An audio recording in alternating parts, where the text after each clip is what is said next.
بسم الله الحمد لله والصلاة والسلام على رسول الله اللهم اغفر لنا ولشيخنا ولجميع المسلمين. قال المؤلف رحمه الله: ومنها ستر العورة فيجب بما لا يصف بشرتها وعورة رجل وأمة وأم ولد ومعتق بعضها من السرة إلى الركبة، وكل الحرة عورة إلا وجهها، وتستحب صلاته في ثوبين، ويجزئ ستر عورته في النفل وما عهد عاتقيه في الفرض، وصلاتها في درع وخمار والملحفة، ويجزئ ستر عورتها.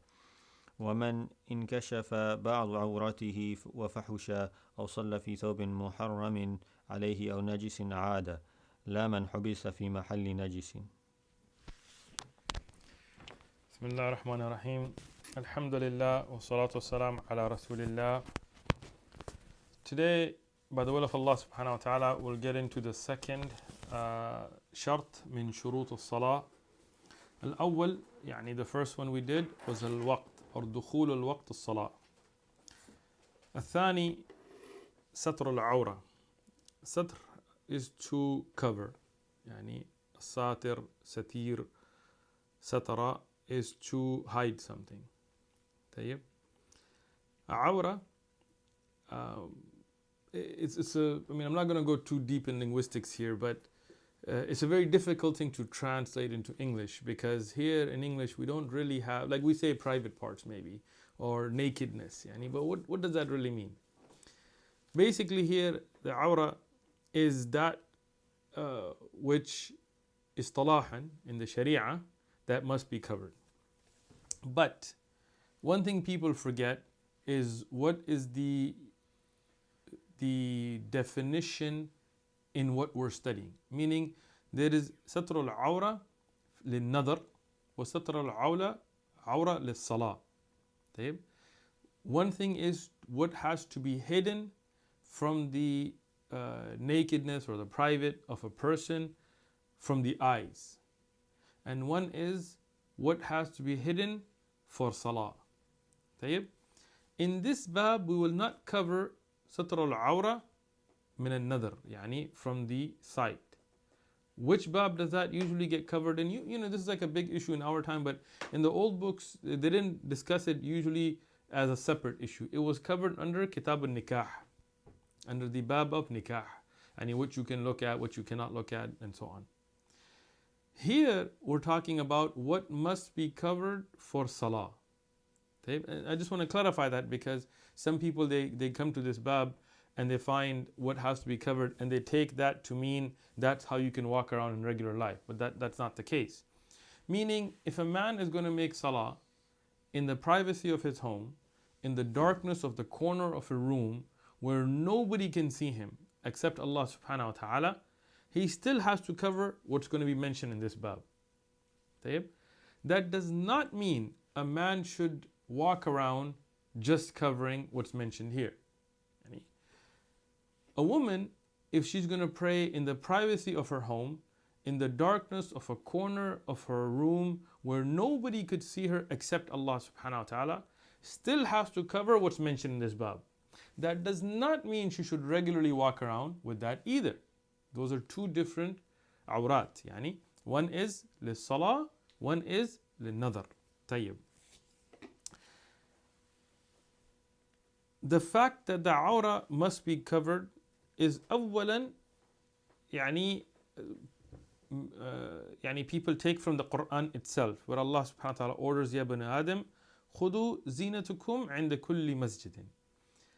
عند كل مسجد people take this to be masajid, and that is one of the meanings of the ayah, that children of Adam, take your or beautify yourselves for every masjid, meaning of the ayah.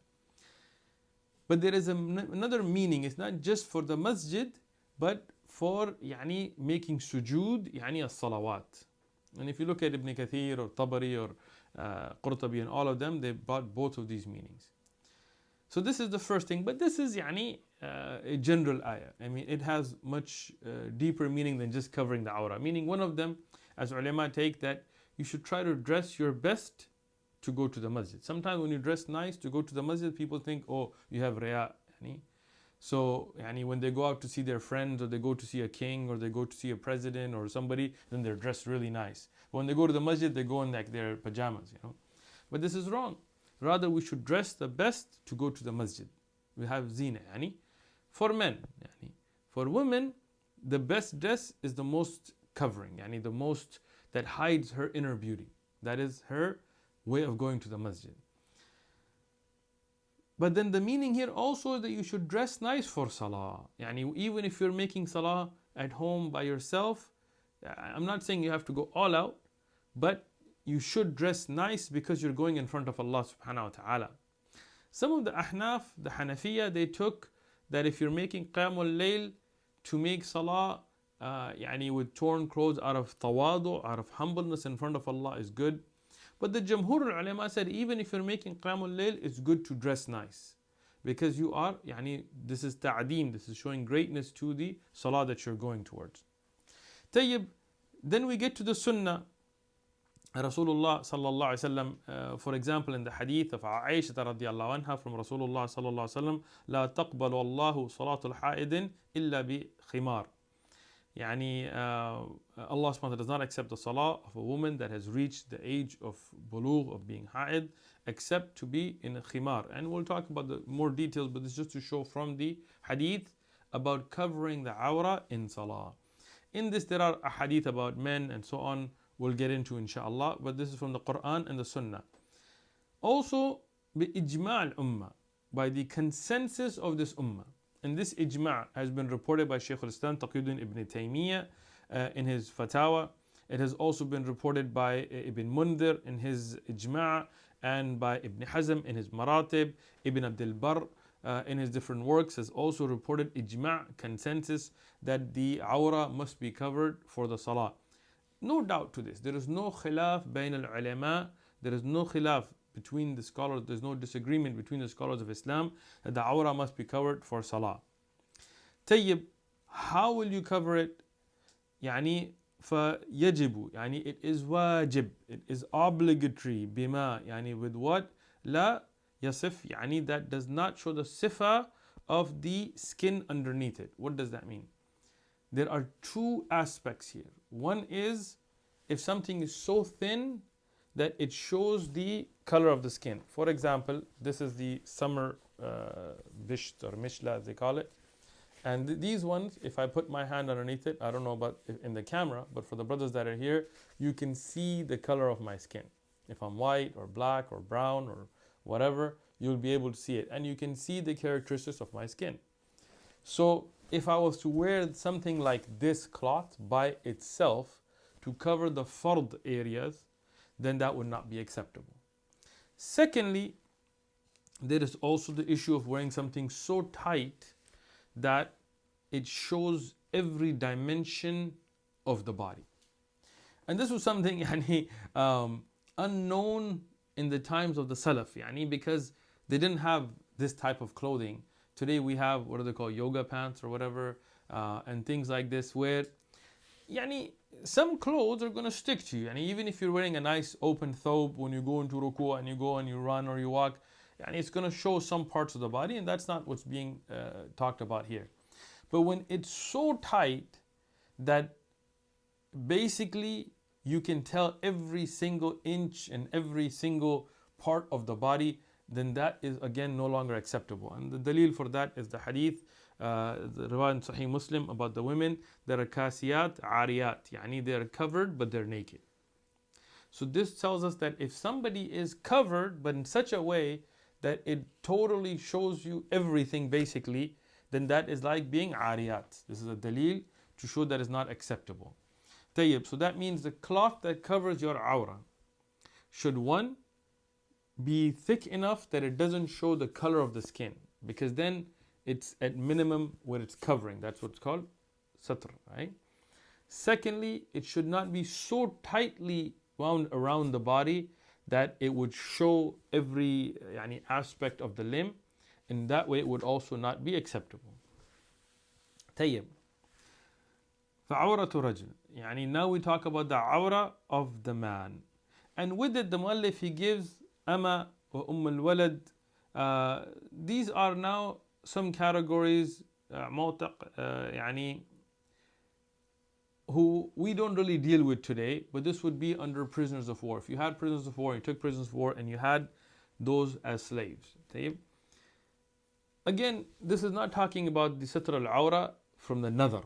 Yani if somebody is a slave woman or so on after wars, it doesn't mean she can walk around in this Satr al-Awrah. Rather, what it means is that this is going to be the minimum for her Salah. Why? For regular people, for free women and free men and so on, and that have no such pressures, it's easy for them to find enough clothing. And in the time of the Sahaba, it was not as easy, but they could still do it. But somebody who's enslaved or somebody who's going through such a time may find it difficult to cover everything that, for example, a free woman would. So Allah subhanahu wa ta'ala gave a rukhsa here for them. I'm not going to go deep into that because we don't deal with this situation. Alhamdulillah. Tayyib. But just as a point, as Sheikh Hussain Taqiyuddin ibn Taymiyyah in his Sharh of Umdah, in Umdatul Fiqh, in his Sharh of it, he said, أن عورة الأمة الحر, verily the Awrah of the slave woman is like the free, in its essence. And Sheikh Abdulaziz ibn Baz rahmatullah alayhi also said that this is discussing the Awrah fi Salah, not Awrah lil Nadar. So if the slave woman in what she would wear regularly to protect from the sight of people would be like the free woman, except with a little bit ease because of the hardship that she may go through. Tayyib. So what is the Awrah for the man? Here we'll mention that the Hanabila, they break out Awrat to be three types. And we'll talk about the Adillah, but first just to understand. There is Awrah Mutawassita, that is the middle, and that is what regularly a man would have from the navel to the knee. What is between the navel and the knee. The second is Mughallada, which would be the bigger or the larger Awrah, which is that of the free woman, of the regular women, which is, according to the madhab, everything except her face. And then there is Mukhaffafa, a light Awrah, and that is for the male children that are under 7 years of age to 10 years of age, which would be just the front and the back passageways, and that is because they're children, right? Still, they're not even close to bulugh. Under that, children don't have an Awrah because when they're very young, they run around sometimes naked and so on. We cannot say because their salah is not even fard on them and so on. Why this breakdown? Mutawassita regarding Rijal, we'll talk about the ahadith on it. This is the regular Rajul, and he has this. And the woman's Awrah, obviously in Salah and from Nadar, is more. The woman is valued, prized, something beautiful that Allah created and is to be covered in that way. And for the Rajul, what is the Awrah? How would we determine when somebody... Bulugh is one thing, but the Hanabala say that when somebody reaches 10 years of age, then they should start the Satr al-Awrah like a Rajul, for a man. 10 years, this is the cutoff. Why? Because the hadith of Rasulullah sallallahu alaihi wasallam to be strict on Salah for the children at the age of 10. That means this Awrah, and this is what again talking about Awrah for Salah. You have to be strict there. Between 7 and 10, this is the training period. Right? This is where Rasulullah said after 7 to start getting them to make Salah. So the Hanabila put this as the Mukhaffafa, the light Awrah. And talking about some of the hadith about some of the Sahaba when they used to make sujood and the back would show and then they bought them thobe and so on to kind of cover that and so on. Looking at that, they would say that okay, when you each reach the age of 7, past that until 10, as long as your major privates, the paths and that major part is covered, they can make Salah because it's not Fard Salah right now and you're at that training phase. Once you hit 10, then you need to have your Awrah covered in Salah like the regular grown man, which is going to be from the navel to the knee. And for the woman, again, we said once she's a baligha, once she is a grown woman, then all of her except, according to the madhab, the face. Tayyib. Now let's get into some of the detail. This is a 3, you should memorize the breakdown inshallah. What is the man's Awrah fi Salah? Again, In other books, we don't really get deep into differentiating fi salah and يعني min al-nadar. But here we're going to. Pretty much across the board, يعني even if you look at the Malikiyya and the Hanabila and the Shawafi and the Hanafiya, you will find all of them in agreement that the awrah for the man fi salah, in salah, is from the navel to the knee. Okay? Is the navel included? Is the knee included? We don't really need to go there, but what is correct is that the navel itself and the knee itself is not included. It's what is between them. Okay? But that doesn't mean you should wear shorts that are just right on top of the knee, because obviously then when you go into ruku and sujood and move, then a part of your awrah will get exposed, and that could invalidate your salah. For the adilla here, Imam al-Tahawi, he mentions that for this there are mutawatir ahadith, that what is between the navel and the knee is awrah. And from the ahadith of Rasulullah sallallahu alaihi wasallam, where he saw a man in the masjid, في المسجد كشف عن فخذيه, where his thigh was exposed, so Rasulullah told him to cover the thigh. Verily, al-fakhida min al-awrati. Here it clearly mentions the masjid. When we talk about the awrah outside from nazar, just from sight, then some of the A'imma from the Malikiyya and some of the Zahiriyya and others, they mention some ahadith, and some of the Hanabila as well, that when Rasulullah sallallahu alaihi wasallam was in jihad and part of his awrah got exposed, any part of his thigh got exposed, and so on. And the hadith when he was sitting and Uthman radiyan came in and then he covered, and whether that was the shin or the knee, so on and so on. Even then, no doubt the rajih is that from the navel to the knee is still awrah. But this is regarding the masjid. So if you talk about awrah fi salah, even the Malikiyya and the Shawafi and the Hanabila and the Hanafiya, all of them agree that the navel to the knee of the man should be covered. Some of the ulama mentioned the ahadith here have da'af in them regarding the navel to the knee. No doubt some of the asanid have da'af. But first thing, as Tahawi said, they're mutawatir. And when you reach the level of tawatur, then no doubt this is ilm al-yaqini. Secondly, Sheikh al-Albani and Irwa al-Ghalil and others, they also did that even if you take the weakness, if you look at the asanid together, they strengthen each other to be sahih li ghayrihi. Tayyib. Now we talk about the awrah of the woman. For the men, it should be clear, inshallah. The awrah of the man is from the navel to the knee, not including the navel and knee itself, but what is between them.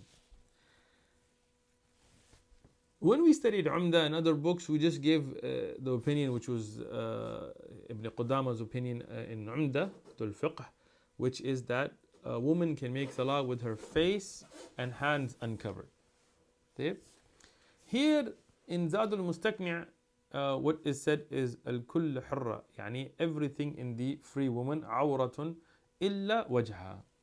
All of the free woman is awrah fi salah. We're talking about salah again, except for her face. So what does that denote? That would denote that the hands have to be covered in salah as well. So now we get to a few issues of khilaf. The first, we'll talk about ijma'an. Okay, we'll talk about consensus first. Ibn Qudama al-Mughni, he mentioned there is ijma' of the ummah that the woman should all be covered in salah, except, then we'll get into some exceptions. So the first thing is that the woman should fully be covered. Regular, this is the asal of the woman in salah, ijma'an. What are the exceptions? Ijma'an illa wajha, except her face. So all of the a'imma and ulama of Islam agreed that if a woman is praying salah at home by herself or with her mahram, her face can be exposed. Now, this is not nazar, this is not sight. Sight-wise, khilaf is there. We're not talking about that. Tayyib. Then we get to the issue of qadamayha. So we talked about the asal is she's all covered. The exception that is agreed upon ijma'an is her face is exposed. Now we get to the issue of feet. The Jamhur of ulama, including the Malikiyya, as Ibn Abdul Barr, he mentions in his Sharh of Muwatta and Al-Baji and others, and the Shawafi', as An-Nawawi mentions in his Majmu' Sharh al-Muhaddib, and the Hanabila as we find in Al-Insaf al-Mardawi or Sharh Muntah al-Iradat and so on in the Mu'tamid Kutub of the Hanabila. So this Jumhur al-Ulama agree that the feet or the tops, the dhuhur or the tops of the feet have to be covered. Meaning if a woman makes sujood and the bottom of her feet gets exposed, I'm talking about alone, then that's fine. But the top of the feet have to be covered. This is the Jumhur al-Ulama. The only exception there is the Hanafiya. The Hanafiya, and surprisingly, but Sheikh Islam Taqiyuddin ibn Taymiyyah took the Hanafi opinion as well. And some people, they take this to be like shocking. Like, when Ibn Taymiyyah Taqiyuddin ibn Taymiyyah takes a view, they feel like it has to be justified. He was an alim from the ulama of Islam. We love him, we respect him. But everything zin bil kitab wa sunnah. Everything is weighed bil kitab wa sunnah. So let's talk about adillah. When we look at adillah of those who said that the feet can be exposed, then their major adillah are that this is the regular way of the sahabiyat at home. Sahabiyat at home would have their face, their hands and feet uncovered. So this is when you're making salah by yourself, not round about non-mahram men. Then they would say there is jawaz there. But when we look at the dalil from sarih, clear ahadith, we have the hadith of Salama radiyallahu anha. Marfu'an, from Rasulullah sallallahu alaihi wasallam, and mawqufan as her own qawl, where she asked Rasulullah sallallahu alaihi wasallam, can a woman make salah in one piece of clothing? The wordings are somewhat different, but we'll give you just a gist of it. فقال صلى الله عليه وسلم إذا كان الدرع, if her dir'a, if her cloth is long enough to cover dhuhur qadamayha. The dhuhur is the top or the outer or the top part of the foot. So what did Rasulullah sallallahu alaihi wasallam tell her is that if a woman has one piece of cloth with the khimar, obviously for the head, and the dir'a, the upper clothing that goes all the way down, even if she doesn't have the izar underneath or the milhaf, and we'll talk about what those are, her salah is acceptable. But Rasulullah made a clear exception that the top of the feet have to be covered. Tayyib, jawaban, to give an answer to that, the Hanafiya would say that, well, the marfu' riwayah for here has some da'af in it, some weakness in it. Al-Hakim considered it to be sahih, for example, ala shurut al-Bukhari and so on. And al-Dhahabi agreed with him. But let's leave that mas'ala and say, well, no doubt the mawquf riwayah, the one from Salama, explaining this mas'ala is sahih. We look at the sanad, there is a sanad that cannot be criticized from Salama. So even if you don't take the marfu' hadith, which again, according to Al-Hakim and Al-Dhahabi and others, is sahih as well, but let's take that. The mawquf riwayah is a dalil as well, especially with masail that have to do with women. When one of the ummahat explains the mas'ala and there is nothing khalif to it from Rasulullah sallallahu alaihi wasallam or other ummahat or sahabiyat, then no doubt that's a hujjah, that's a dalil. So this hadith mawqufan from Salama is no doubt sarih, it's a very clear, explicit hadith that the feet have to be covered. So the Jamhur al-Ulama, the Shawafi', Malikiyah and Hanabila, and what is correct with dalil from the evidence is that the woman's feet should be also the tops of her feet. Now, not saying the bottom. If she wears socks, then obviously it's both covered. But if she doesn't wear socks, but her dir'a is long enough that it covers the tops of her feet, then this is going to be valid. This is going to be acceptable. Now we get into the next issue is about the hands. Here, the Jamhur of the ulama, including the Malikiyah and the Shawafi' and the Hanafiya, would say that if she's alone at home or in front of her mahram, we're not talking about non-mahram men, then the hands can be exposed. And some of the Hanabila, like Ibn Qudama in Al-Umdah, he also took this view. Tayyib, when we look at adillah here, the Hanabila really bring in the same adillah, which is the hadith of Salama, and they would say that if the dir'a is long enough that it would cover all the way to the tops of her feet, then it most likely would also cover her hands. And they would bring some other istidlal and qiyasan and ijtihadan, but this is sarihan the main dalil. The jawab for the jamhur from there is that that hadith sarihan mentions the dhuhur qadamayha, it does not mention kaffayha. So they would say the dir'a may expose the hands, and there is nothing sarih in the hadith. Here we would say that the dir'a, some of the ulama of lugha, of language, explained it to be a large cloth that would at that time rest on the shoulders. It would not cover the head. This is why the khimar is mentioned separately. So the khimar is no doubt necessary. And then it would go to the hands. And some of the ulama said it would go to the wrists and then to the tops of the feet, or somewhere a little bit higher sometimes. And this is just a linguistic definition. In the hadith of Salama, no doubt if you're going to use it for salah, it has to cover the tops of the feet. Some of the ayyamah and ulama took the dir'a linguistically to be a rather large, loose, wrapped cloth that would then cover the tops of the body. It would not be something closed at the wrist. So in that definition, then no doubt the hands would also be covered. What we'll say here is the best thing for the sisters is to cover the hands as well. To have a large cloth that covers the hands is the best. Why? Because then it takes you out of the khilaf. But as Ibn Qudam and others have said, sarihan we cannot give a clear dalil that mentions the kaffay, the hands to be covered in salah. I personally still take the opinion that the hands should be covered. To me this is the safest, because if you look at the dir'a, and especially if it's going all the way to the feet and so on. But I will also say that if somebody takes the view that the hands and face can be exposed, we cannot criticize this view because there's no sarih adilla khalif to it. Tayyib. Now we continue on to the awrah of the rajul in its base. Tayyib. So we talked about just the basics, which was from the navel to the knee. Tayyib. But that does not mean this is enough for the men. We talked about women, men.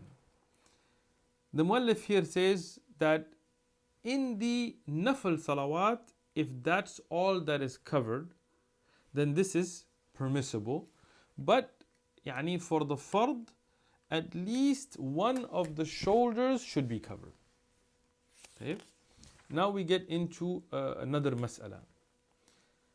According to the madhab, according to the Hanabila, for fard salawat, the shoulders should be covered.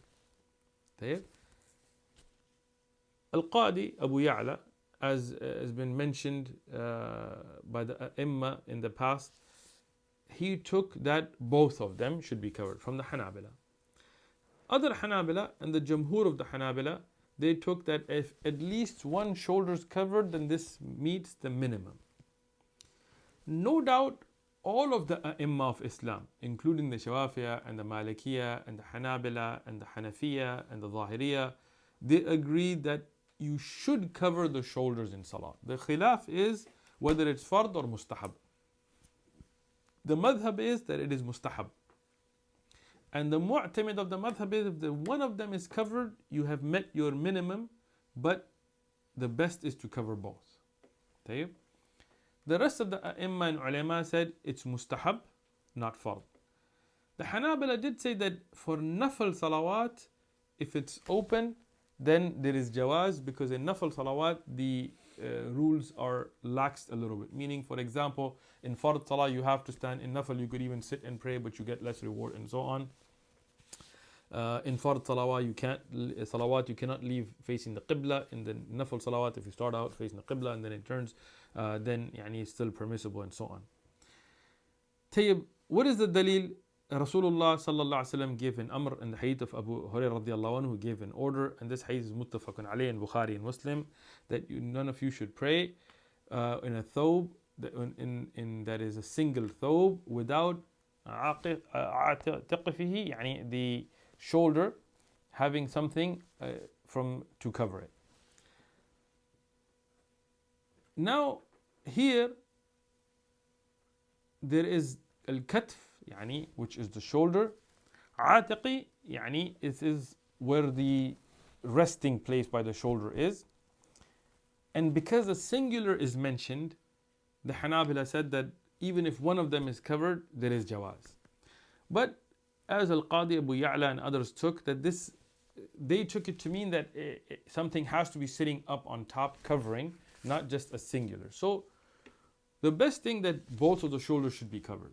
And don't try to go to like a very minimalist idea here. And because Rasulullah sallallahu alaihi wasallam gave an order,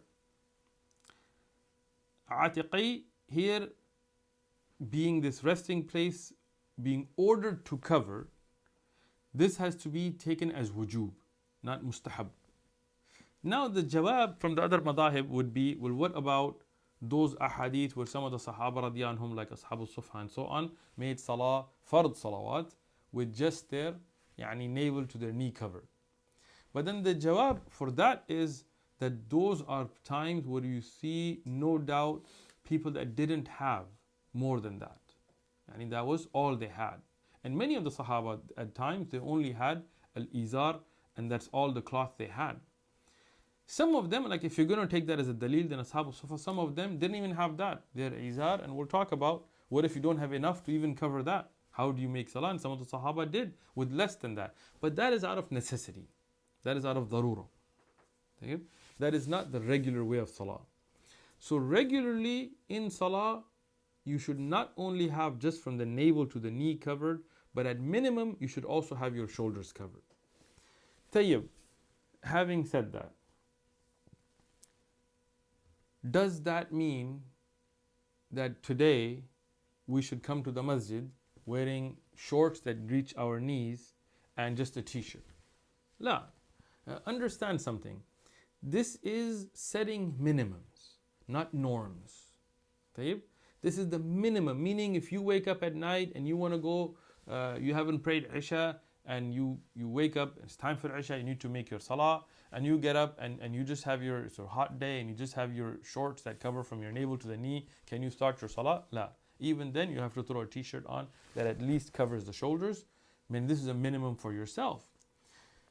Regularly, you should never make salah like that. Regularly, you should always be dressed in your best, or at minimum, with a silwar or a izar and a thawb or a qamis and so on. And we'll talk about that here in this bab.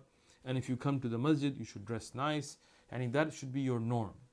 We're talking about bare minimum.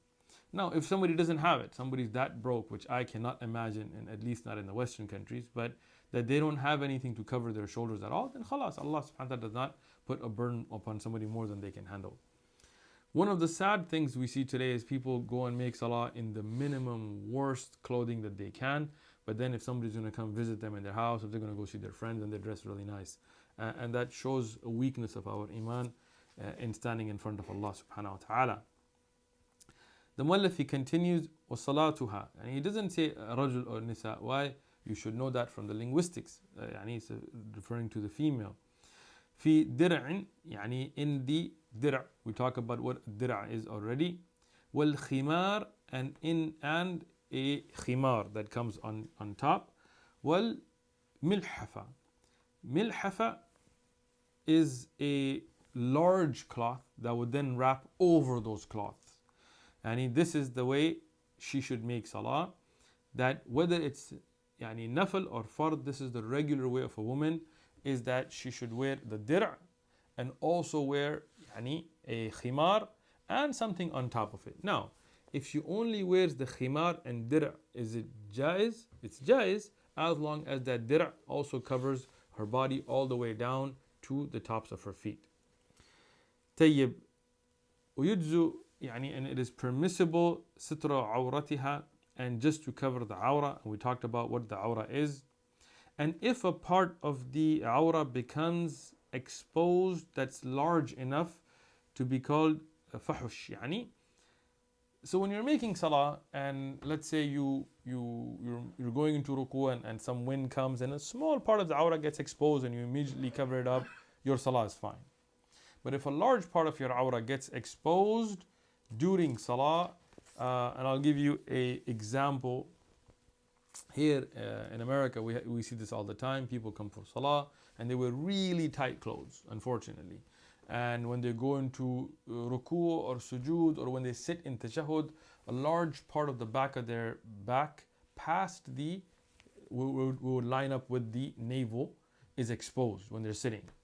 And they're sitting for that time and it's exposed that whole time. Or when they are playing soccer, and it's haram to wear shorts that show your thigh anyway, but they come in that way, and then they start Salah, and the whole Salah, that part of the Awrah of the thigh is exposed. Or the Muallif here adds on another hukam, صلى في ثوب محرم عليه, he makes Salah in a thawb that's haram on him. Here the first clear example will be a stolen thawb. Somebody steals a thawb and makes Salah in that. Or he makes Salah where what is on his Awrah has some najasa on it, right? Or his badan, but that's a different shart. But we're talking about Satr al-Awrah, has something najisin. A'ada, he says then the Salah has to be repeated. What does that tell you? If a part of your Awrah, that's a large part, is exposed for a significant amount of time, or you make Salah in something that covers your Awrah that is haram, or has najasa on it, that Salah is batila. It's invalid. It has to be repeated. Some of the Hanabila include in that making Salah with something that is haram for the man. Meaning, if what you're covering your Awrah with is made hariran, made of silk. Or you have, gold on you, or so on and so on. I'm not going to go too deep there, but the Muallif says muharram, which is that which is haram. So obviously that will include silk and so on. Now, if it's on you but not covering your Awrah and so on, we'll cover later on inshallah. But at least from understanding what covers the Awrah, from those things, that will be haram and it will invalidate your Salah.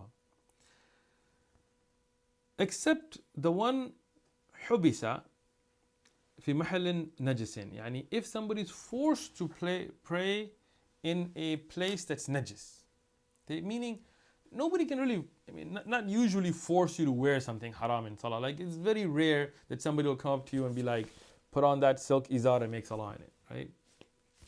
Could happen, but not regularly. Or somebody will come and tell you, put this najasa on and make Salah. But it's very possible, like people were imprisoned and so on, that the only place they have to make Salah is a place there's some najasa, or their prison uniform or so on has something najis and they have no choice. In that situation, they don't have to repeat the Salah, right? Because it is out of their control. Tayyib, inshallah, we'll end here and pick up the rest at the next dars. Jazakumullahu khairan.